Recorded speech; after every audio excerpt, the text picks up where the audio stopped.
ഇന്ന് നമുക്ക് ആൺ പാവം പൊല്ലാത്തത് എന്ന തമിഴ് സിനിമയുടെ കഥ നോക്കിയാലോ? കഥയുടെ ചുരുക്കം എന്തെന്നാൽ, വീട്ടുകാരുടെ ഇഷ്ടപ്രകാരം വിവാഹം കഴിച്ച രണ്ടുപേർ സന്തോഷമായിട്ട് അവർ ജീവിതം ആരംഭിക്കും. അവർ ഏറ്റവും കൂടുതൽ സന്തോഷത്തിലിരിക്കുന്ന സമയം 400 വർഷം നമുക്ക് ഒരുമിച്ച് ജീവിക്കണമെന്നൊക്കെ അവർ പറയുന്നുണ്ട്. എന്നാൽ 400 ദിവസം കഴിഞ്ഞതും രണ്ടുപേരും എത്തി നിൽക്കുന്നത് കോർട്ടിന് മുന്നിലും. ഇവർക്കിടയിൽ 4 പ്രശ്നങ്ങളാണുള്ളത്. അതെന്തെന്നൊക്കെ അറിയണ്ടേ? എങ്കിൽ നമുക്ക് വേഗം സിനിമയുടെ കഥയിലേക്ക് കടക്കാം. അതിനു മുൻപായിട്ട് വീഡിയോ കാണുന്ന കൂട്ടുകാർ ഒന്ന് സപ്പോർട്ട് ചെയ്യാനും വീഡിയോ ഒന്ന് ഹൈപ്പ് ചെയ്യാനും മറക്കരുതേ. സിനിമ തുടങ്ങുമ്പോൾ നായകനായ ശിവയെ കാണിക്കുന്നു. ശിവ ഒരു IT കമ്പനിയിലാണ് ജോലി ചെയ്യുന്നത്.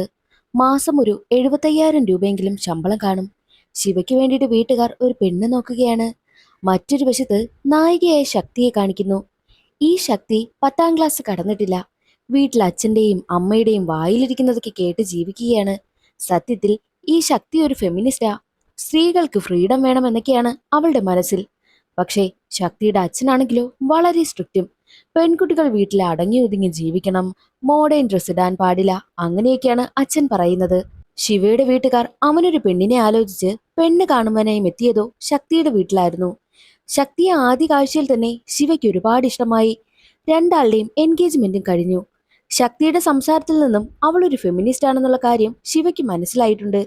അങ്ങനെ രണ്ടാളുടെയും വിവാഹവും കഴിഞ്ഞു. ശക്തിക്കും ശിവയ്ക്കും വേണ്ടിയിട്ട് അച്ഛൻ അവർക്കൊരു ഫ്ലാറ്റും വാങ്ങി നൽകിയിട്ടുണ്ട്.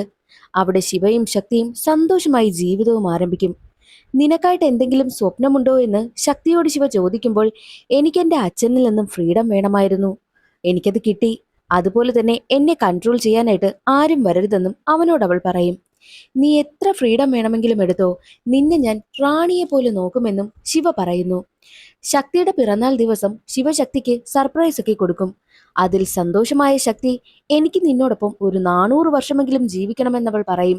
എന്നാൽ 400 ദിവസം കടന്നു പോയപ്പോൾ ഇന്ന് ശിവ നിൽക്കുന്നതോ കോർട്ടിന് മുന്നിലും. ഒരു നല്ല വക്കീലിനെ തേടി ഓടുകയാണ്. ഒടുവിൽ നാരായണൻ എന്ന വക്കീലിനെയും കണ്ടെത്തി. ശക്തി ശിവയുടെ മേൽ കേസ് കൊടുത്തിരിക്കുകയാണ്. ഡിവോഴ്സിനും അപ്ലൈ ചെയ്തിട്ടുണ്ട്. അതിനുള്ള കാരണം ശിവ തുറന്നു പറയും. പ്രധാനമായും 4 കാരണങ്ങൾ. ഒന്ന്, ശക്തിക്ക് ഫ്രീഡം വേണമെന്ന് പറഞ്ഞ് നടന്ന് ഫ്രീഡം കൊടുത്തപ്പോഴോ അതവൾ ദുരുപയോഗം ചെയ്യുവാനും തുടങ്ങി. അനാവശ്യമായിട്ട് റീൽസ് ഷൂട്ട് ചെയ്യുന്നു. വീട്ടിലെ ജോലിയൊന്നും അവൾ ചെയ്യുന്നതേയില്ല. റീൽസും ഷൂട്ട് ചെയ്ത് പോസ്റ്റും ചെയ്ത് നടക്കുകയാണ്. അതൊന്നും ശിവയ്ക്ക് അത്ര ഇഷ്ടമാകുന്നതേയില്ല. ശക്തി അവനോട് ലൈക്ക് ചെയ്യാനൊക്കെ പറയുമ്പോഴോ മറ്റുള്ള പെൺകുട്ടികളെ റീൽസിനൊക്കെ അവൻ ലൈക്ക് ചെയ്യുന്നതൊന്നും ശക്തിക്ക് അത് ഇഷ്ടമാകുന്നതേയില്ല. അതിഷ്ടമാകാത്ത അവൾ വഴക്കു കൂടുമ്പോഴോ ദേഷ്യം വന്ന ശിവ അവളുടെ റീൽസ് എല്ലാം എടുത്ത് അവളുടെ അച്ഛൻ അയച്ചു കൊടുത്തു. ഉടനെ അച്ഛൻ ശക്തിയെ വിളിച്ചിട്ട് ഒരുപാട് വഴക്ക് പറയും. ആ ദേഷ്യത്തിൽ ശക്തി ശിവയുമായി വഴക്ക് കൂടി അവനിട്ട് പണി കൊടുക്കുവാനായിട്ട് ശിവ പറയുന്നതെല്ലാം റെക്കോർഡ് ചെയ്ത് പോസ്റ്റ് ചെയ്തു.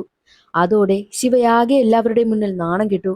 അന്നു മുതൽ രണ്ടാളും 2 റൂമിലാണ് കിടക്കുന്നതും. രണ്ടാമത്തെ പ്രശ്നം, ശിവയുടെ നാട്ടിലൊരു കല്യാണം നടക്കുകയാണ്.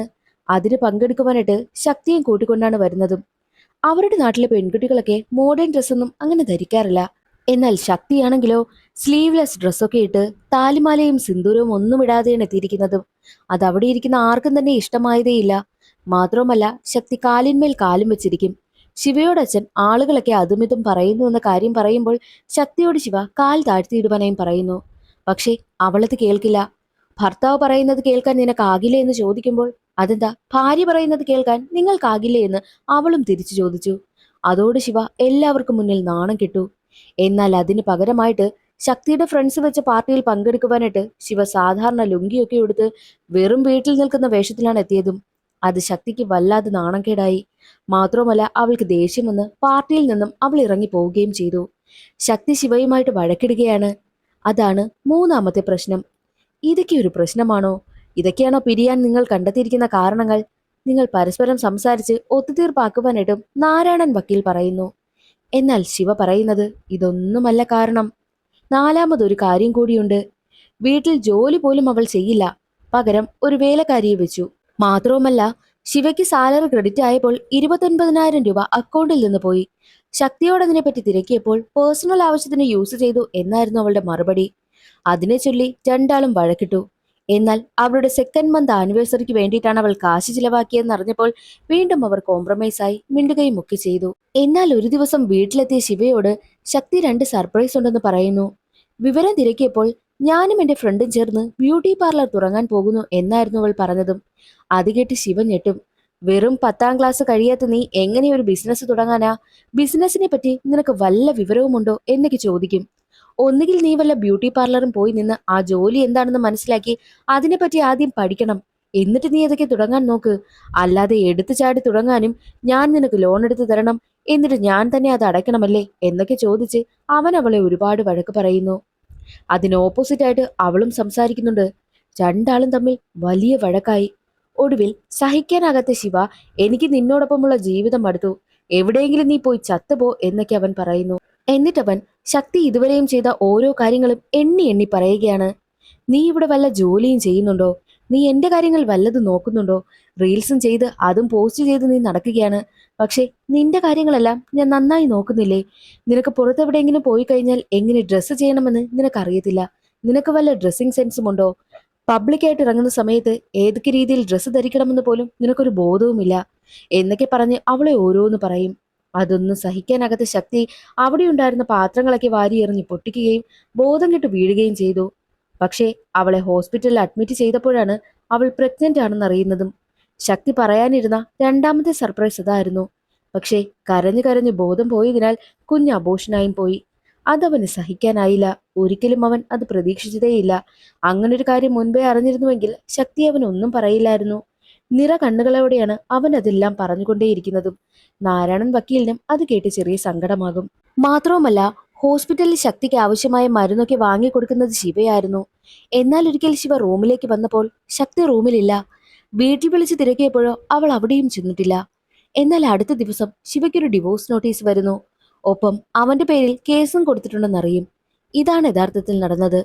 വക്കീലിനോട് അവൻ പറയുന്നുണ്ട്, എനിക്ക് ശക്തിയെ പിരിയാനാകില്ല, അവളെ എനിക്ക് വേണമെന്ന് പറഞ്ഞ് ശിവ കരയുന്നു. അങ്ങനെ കോടതിയിൽ കേസെത്തി. ശക്തി ഒരു വക്കീലുമായാണ് എത്തിയിരിക്കുന്നത്. ശക്തിയുടെ വക്കീൽ യഥാർത്ഥത്തിൽ നാരായണൻ വക്കീലിന്റെ വൈഫായിരുന്നു. അവർ രണ്ടുപേരും ഡിവോഴ്സ് ആയതാണ്. അതിനാൽ തന്നെ ജയിക്കുവാനായിട്ട് രണ്ടാളും മത്സരിക്കും. ശിവ തനിക്ക് ഡിവോഴ്സ് ആകണ്ട എന്ന് തന്നെ പറയുന്നു. എന്നാൽ ശക്തി തനിക്ക് ഡിവോഴ്സ് വേണമെന്ന് തന്നെ പറയും. ശിവ പറയുന്ന ഓരോ കാര്യങ്ങളും കേട്ട് ശക്തിയുടെ മനസ്സ് മാറാതിരിക്കുവാൻ വേണ്ടിയിട്ട് ശക്തിയുടെ വക്കീലാണെങ്കിലോ ഒരു ഫെമിനിസ്റ്റ് സ്ത്രീയുടെ അടുത്ത് അവളെ കൊണ്ടുപോകുന്നു. പക്ഷേ ശക്തിയുടെ കഥകളെല്ലാം കേട്ട ആ സ്ത്രീ അവളോട് പറയുന്നത്, നമ്മൾ എത്ര തന്നെ ഫെമിനിസത്തിനെ സപ്പോർട്ട് ചെയ്താലും വിവാഹം കഴിഞ്ഞ സ്ത്രീകൾ ഭർത്താവിന് ചെയ്തു കൊടുക്കേണ്ട ചില കടമകളുണ്ട്. സത്യത്തിൽ അത് നമ്മുടെയൊക്കെ ഒരു സ്നേഹമാ. ഭാര്യയും ഭർത്താവും എങ്ങനെ സ്നേഹത്തോടെ കഴിയണമെന്നൊക്കെ അവർ അവൾക്ക് പറഞ്ഞു കൊടുക്കുന്നു. അതോടെ ശക്തിക്ക് ചില തിരിച്ചറിവുകളൊക്കെ ഉണ്ടാകും. മാത്രവുമല്ല, വക്കീലിനും തന്റെ തെറ്റ് മനസ്സിലാവുകയാണ്. എന്നാൽ വീട്ടിലെത്തിയ ശിവയോട് വേലക്കാരി പറയുന്നത്, തന്റെ അഭിപ്രായം, വീട്ടിലൊരു സ്ത്രീ എല്ലാം ചെയ്യണമെന്നില്ലല്ലോ, നിങ്ങൾക്ക് രണ്ടുപേർക്കും കൂടി എല്ലാ കാര്യങ്ങളും ഒരുമിച്ച് ചെയ്തൂടെ? അവളും ഫ്രീഡം ആഗ്രഹിക്കുന്നു. അവളുടെ വശം കൂടി ഒന്ന് നിന്ന് ചിന്തിച്ചാൽ തീരാവുന്ന പ്രശ്നമല്ലേ ഉള്ളൂവെന്നും വേലക്കാരി ശിവയോട് പറയും. ശിവയും അതിനെപ്പറ്റി ചിന്തിക്കുകയാണ്. അടുത്ത ദിവസം കോടതിയിൽ കേസെത്തുന്നു. ശിവ തനിക്ക് തന്റെ ഭാര്യയുടെ സന്തോഷമാണ് വലുതെന്നും അവൾ ഹാപ്പിയായിട്ടിരിക്കുവാനായിട്ട് ഞാൻ ഒരിക്കലും അവളുടെ ജീവിതത്തിൽ തടസ്സമാകില്ല, അവൾക്ക് ഫ്രീഡം കിട്ടാൻ ഞാൻ ഒപ്പിട്ട് നൽകാൻ തയ്യാറാണെന്നും ശിവ പറഞ്ഞു. അത് കേട്ടതും ശക്തി ഞെട്ടിപ്പോകുന്നു. വേണ്ട, എനിക്ക് എന്റെ ഭർത്താവിനൊപ്പം ജീവിക്കണമെന്നായിരുന്നു അവൾ പറഞ്ഞതും. അത് കേട്ട് ശിവയ്ക്ക് ഒരുപാട് സന്തോഷമാകും. നിങ്ങൾ ഇങ്ങനെ മാറ്റി പറഞ്ഞാൽ എങ്ങനെ ശരിയാകും? 3 മാസം നിങ്ങൾക്ക് സമയം തരാം. അതിനുള്ളിൽ നിങ്ങളുടെ തീരുമാനം എന്തെന്നുള്ളത് അറിയിക്കണമെന്നും ജഡ്ജി പറയുന്നു. കോടതിക്ക് പുറത്തിറങ്ങി രണ്ടാളും അവരുടെ പ്രശ്നങ്ങളൊക്കെ പരസ്പരം പറഞ്ഞ് ഒത്തുതീർപ്പാക്കി. സത്യത്തിൽ ഇവർക്കിടയിൽ ഈഗോയായിരുന്നു പ്രശ്നം. എന്നാൽ ഇതിനിടയിൽ ആ രണ്ട് വക്കീലും അവരുടെ രണ്ടുപേരുടെയും പ്രശ്നങ്ങളൊക്കെ പറഞ്ഞ് ഒത്തുതീർപ്പാക്കി വീണ്ടും ഒന്നിക്കുകയാണ്. അവർ രണ്ടുപേരും ഒന്നിക്കുവാനായിട്ട് ശിവയും ശക്തിയും കാരണമായി എന്ന് തന്നെ പറയാം. അങ്ങനെ ശിവയും ശക്തിയും വീണ്ടും അവരുടെ ലൈഫ് ഒന്നുകൂടി സന്തോഷത്തോടു കൂടി സ്റ്റാർട്ട് ചെയ്യുന്നത് കാണിച്ച് സിനിമയുടെ കഥ അവിടെ അവസാനിക്കുകയാണ്. ഇന്നത്തെ വീഡിയോ എല്ലാവർക്കും ഇഷ്ടമായെന്ന് കരുതുന്നു. ഇഷ്ടമായാൽ ഒന്ന് സപ്പോർട്ട് ചെയ്യാൻ മറക്കരുതേ. അടുത്തൊരു സിനിമയുടെ കഥയിൽ കാണാം. അതുവരെ എല്ലാവർക്കും ബായ്.